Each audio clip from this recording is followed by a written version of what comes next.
Kita gusto ini sa kanpos. Teka adik tutro. Nilola ka na. Itam to. Kalaro na raplak. Ramka. Lolo ko din dengan na bato. Tutulon. Ni usap ulan dengan na bato. Agak tino partai bos itu tidak perlu. Tapi lepas aku mau lagi. Dito mo? Duro sen. Bumi ang gasi kan ring mandre ring. Pingoy. Jadi kayak ni ta.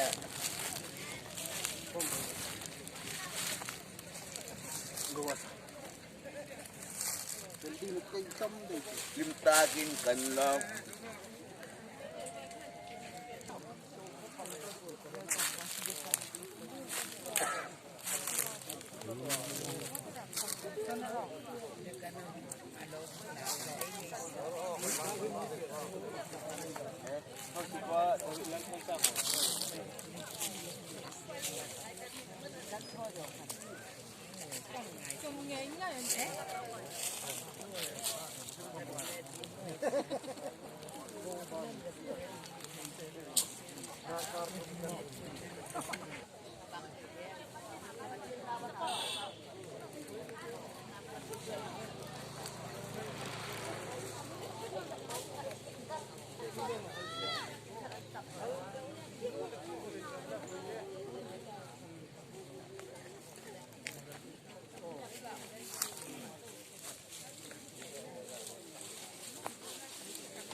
Alak nào đứng hải không đâu.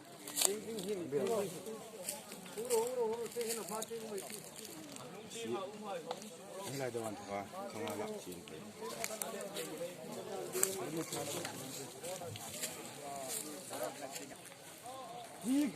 Ngetik cerita bingung.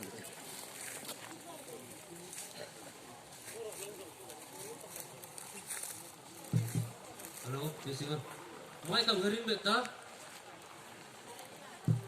Nau. Bulak Ngeri kan. mo dulu.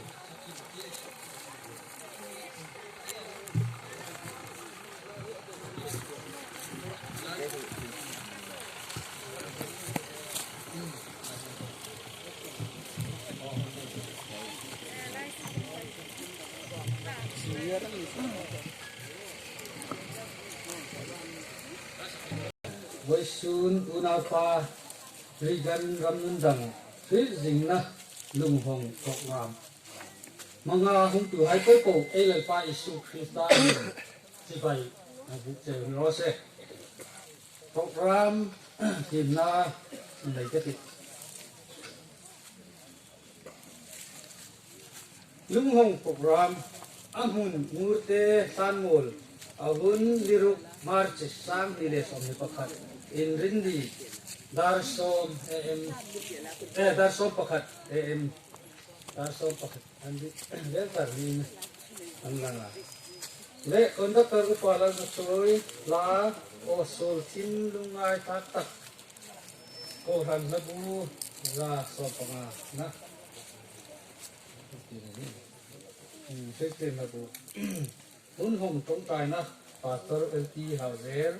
lung hom tu Reverend Zone wala san DS in Park Hadla Miss Jeanette Darlene Zo parin hana inay tu hun khar tong tai na pastor Jolis Darlene Lane Tim Tui Don tang na yani sun hi sàn tin lung ngong na program ai hong do pha in ti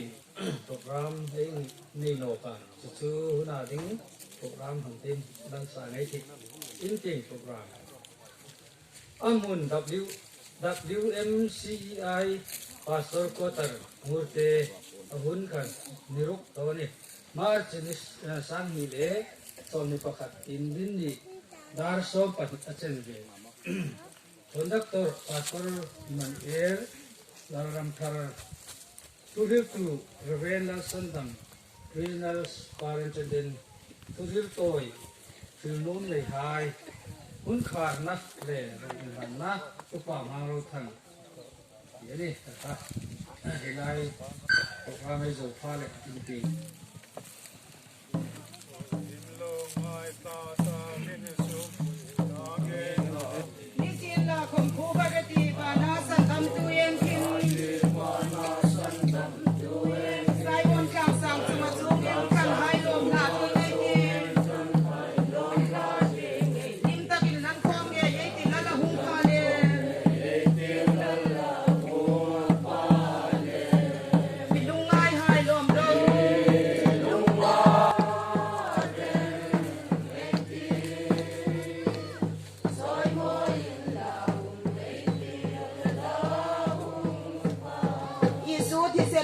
Kan hai sak lang sim lem harami lim takin la hung sakanti chol naram tim pan pumi chol naram tim pan pum titin ne nam tin na rami nam tin na mi hung so hai lim takin nan khom nge ye ti la hung pha le ye ti la hung pha ye lo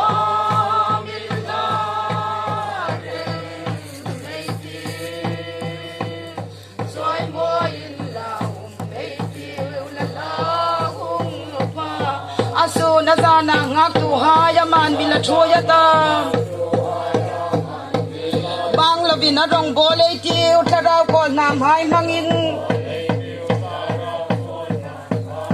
hi ko be solin tim la hi nei kon bar hai si dei ti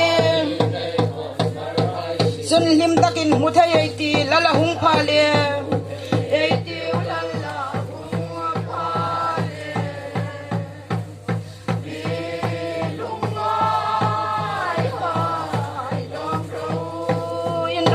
ding ni chon hai ta i su anai ta i lo min la re soi mo in la ei ki la kar kan ba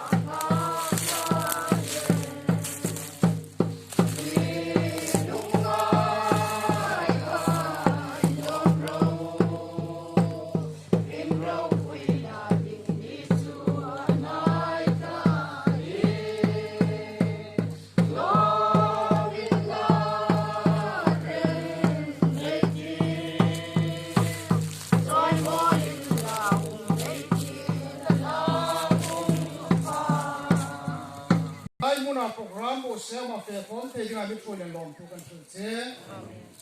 kan program lungmo long program pastor zidos le asung hain hun emani chana to kan non boy se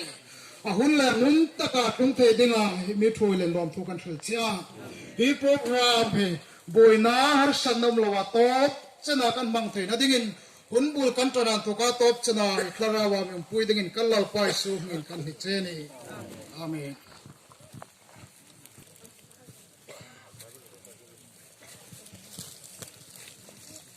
Pathin tu mun hit mun thum lai su tim lang tanuma unau pa regan ram nundan athik jing na lung doa voi sunai phang ding hin fe kom tu hai ta dinga tu poi mo ei pathinin thua ami mak san pe ei tim lang katik korin thon hi na bung thum chang ni le chang thum tem kata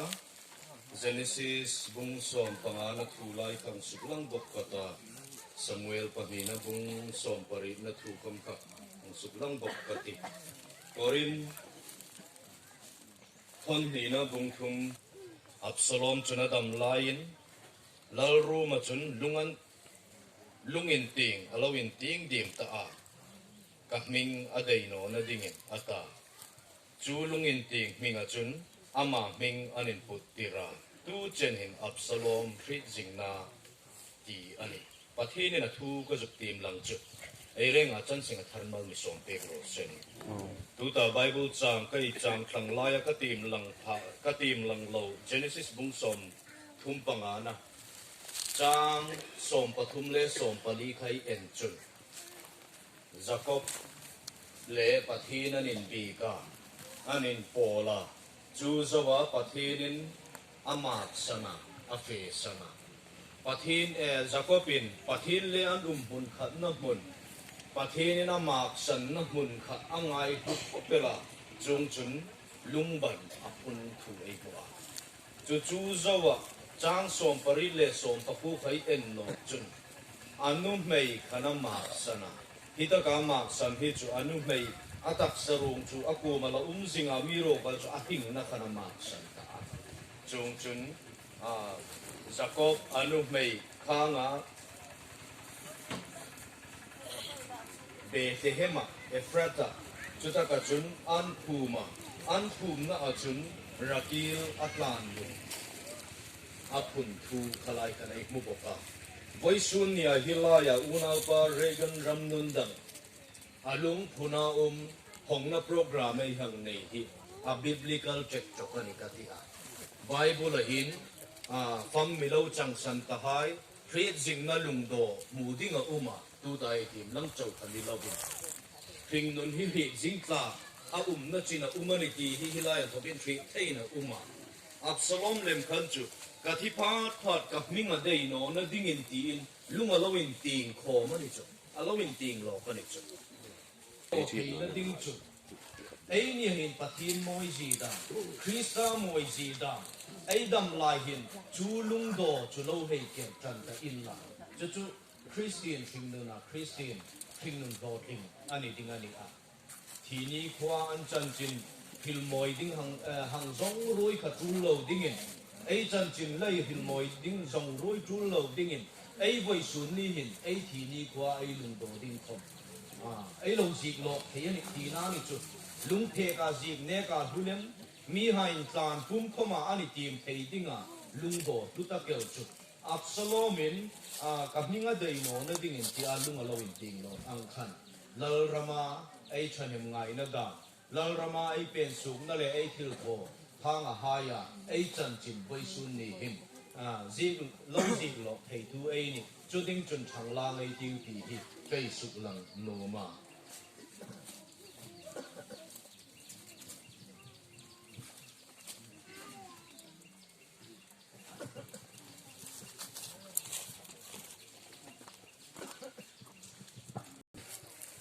nu le pa u le naw hain ani ngai na thei ding le ani hla thei ding in sing nun dikum tak lo mangin alo uma pathin na sing na lo lak ta amiro kel chu Absalom in ka hninga dei no na ding in tia lunga lo in ting lo khan hi dam lai ni hi abo lung khoma hlut na ala nei ni ti hi an lang chinga chutaka ding chun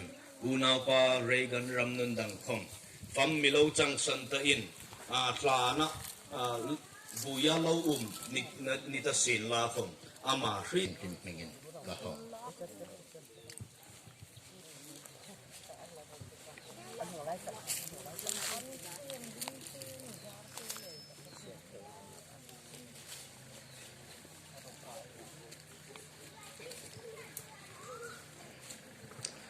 lung doa thuzik tim lang na nei kata chu zawa chun tong tai na nei kata ka kun ka hang zau ding ani kan frai dut lai Mr. Reagan Ramnundang February ni som panga ai sangkhat zaku somrit paku ain thoka January ni som parit sang ni som ni Ring nun drama la cheng pui kan nom lai zingin a noi sil fen nip tha van thoma in belin van longa Jordan amikai santa achang dit tak kaya ta ding chun pathin nei atha ani sam som sari pathum chang som hi pari phun tu hai anu lepa pastor Jidos Mrs. Rul Khumzo au nau hai lau sang hun hopui moi zar zo sang lau nun tlong di bon thang moi trong China nei katim olalpa voi sun ni hin lai na tu hain ama khi jing na denga lung do a chu kanang honga nang ma minga honga khanang ma nung choi moi pek la hi lung hin lalpa kan chatun ram min tir tir lem sin la unau pa reigan a ringun thang clear leta a posot na ting ni lova ringun dit takel mang tu hain chatun ram lim takel masu ding kan nei ani ti ko eng min hu tir lem sin la kan zut no ma unau in nang man mang ru tang kai mong mang pe ding chen kong ni chia hi lung hilal pa kaningai hlut angin lalpa nang man mong hum pek la suk se thei tu trek khom ni sin la lirin ning khom ni sin la an nole suk se thei tu dang la kanang man mi hum pek ding chen kanung hi chia a muta photin kan ring nun hlut ji kan ngai tu a nakan nak dingin nang man mal som ding chen kong hi bok che ni chung hai chu lom thuril pumin sandam tu kan lalpai su Krista mingin kanung ni che amen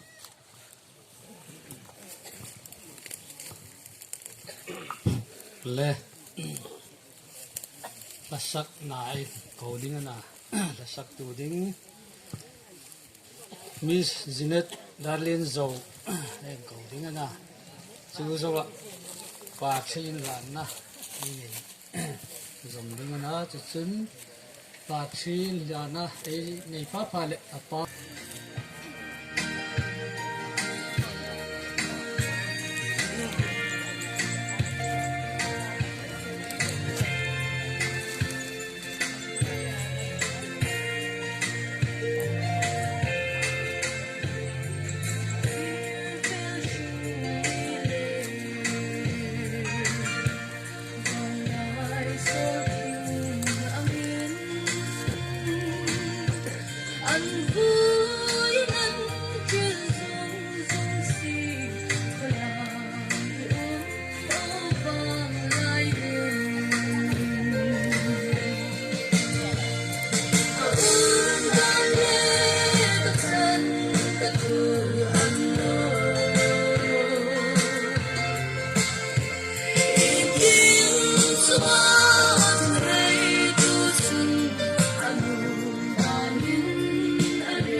Nang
เปลมาติงลังปานช่วยไปรอเซนและตูหินปาชีนหลัดนะในดิ้งนะอนุเลปาขันสันหลานให้สินละจะจูเจ้าอ่ะดับกันตูเลเตให้นะให้ดังหลานลุงตูให้ตาดิ้ง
quy hay nó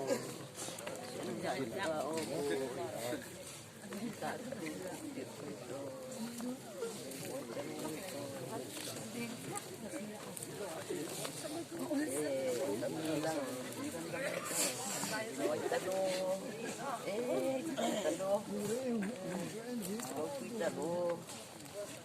dia nak buat moy dia pakai na bala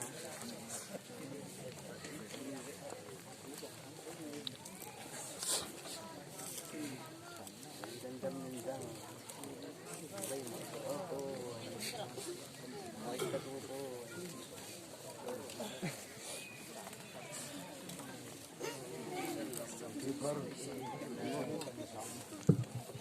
hello mom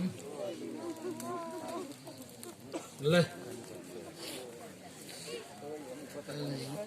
quạt xí tiếng băng dầu thọc cái xin là tu hin vai sun ni kum bulai kan nau pa ni kan ran nun dang phan mol mi lo lim sana ni ran tak chu phép jing na lung moi both side din cây bị nô panung ri lahin mol anilem san le in rol khan an thum ta hala chulai chun ngur te hin ai chen ding e het nawa ai song no thea to kum bak khom e no thea ti in ngai to na long rel sol takin kan put zinga chulai chun khoten oma nungin lungmoi te anga sim khomi ha sading ani kan naya chulai chun pathen zarin voice sunin hongna program khoten unau rotha lai na rong bol pui tak tak hai voice sun fe khom the hena program yang mang thei hi lom ku e pathen ro punya tharin chang ro se voice suna hum hai po poi lal pai sum hing kang lom lu tak zet sewa lalpan in le lo mak sana thal zung hai se na hilaya hi lungmoi hongna program mi mang pui ding a hung tu hai po po hi lalpan tharau ting le taksa ting a sukrisel sin la cheu lalpan mal som nan thoi pe ro sen cheu tin dit sang na ka zupin man pasa cheu ani lela juk tong met kanuma voice in program mi thon odan ang do lekin ehe na ya chen khat chun thang lung dang hi khovel sunga ding chun ama polin ni big hisima tanaw ding na ama pola ni big sema nana na to sun ni thakin ni sim than lung hong hi da so pakhat thoin la in ten program nei in la ai thei ang in bu fa khombo sai la tia ngai to na kan na ya chule chun voice he abi taka digan ram nun dang apola ni big cho ato ni ding ang kan zu ngai le khan program mi no mi thono dan ang devin ang thoa chulai chen la tak taka in thoka u naw ko han rong bol pui lai na tam tak hai voice ne he fe moi taka hilaya han bum he ro pui kang pi tak thak khopela ing khom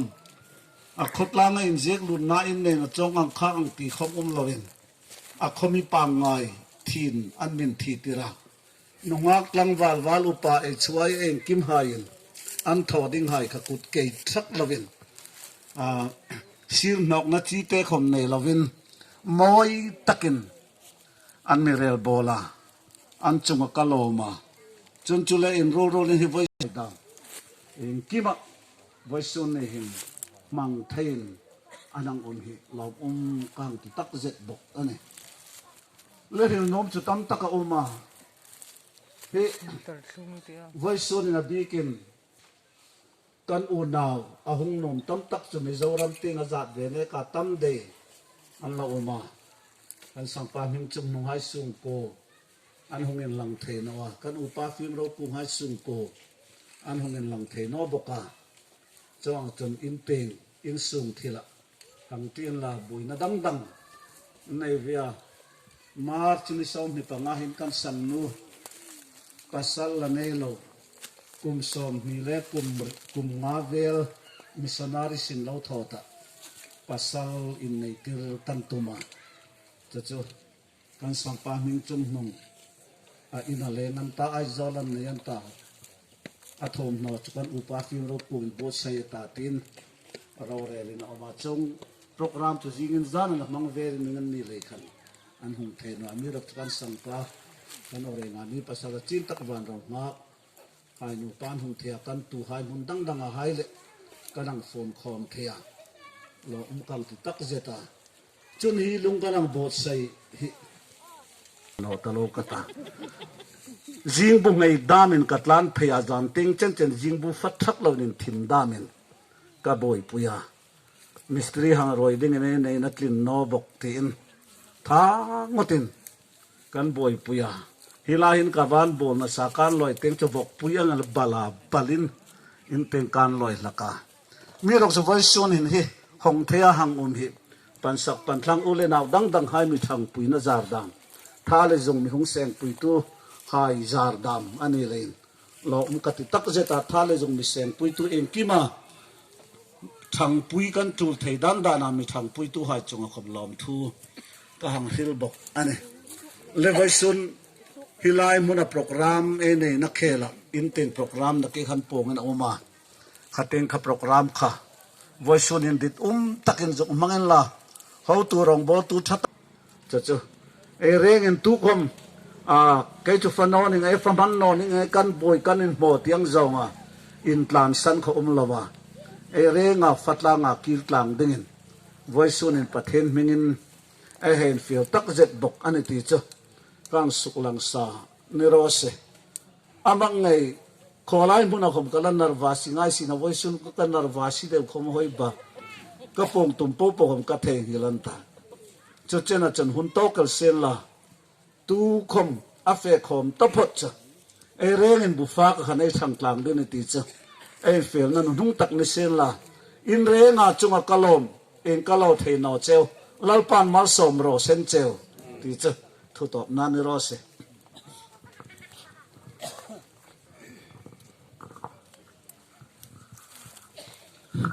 le pe ta hun kha trong trai na pastor jolis laring lin lun thing pui don na thing pui don tlang na khulai khun ai nei ding ni kom chu pathin ko man na mo ke na sin la thang ati kan program to chena lo thin takai mi thui le ni ku malom thu kan khil che ma ti nga program kan la nei pe na nang kan lai hung uma lalpa boina le har sat na lawa kan hun kan mang thai na dinga mi kai thoi din kan ni bok che tu hin ai lalpa Yesu Krista lungin si na zarin hun ditum tak min mang tira hun tok chan mi kai thoi toi pa pathian ko ma chun lungin si na choi moi na mal som na in khum tirin tharinum sin la Krista zara ai shin nun amadit ang taka ai mang pe thai na dingin pa pathian mi mangai na naw pa Yesu Krista lungin sit na le tharau thiang lim kai thuina e re nga chunga tharin hungplung pe ro sen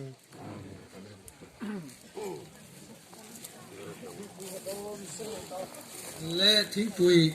don senge ti kulai kun lo si mani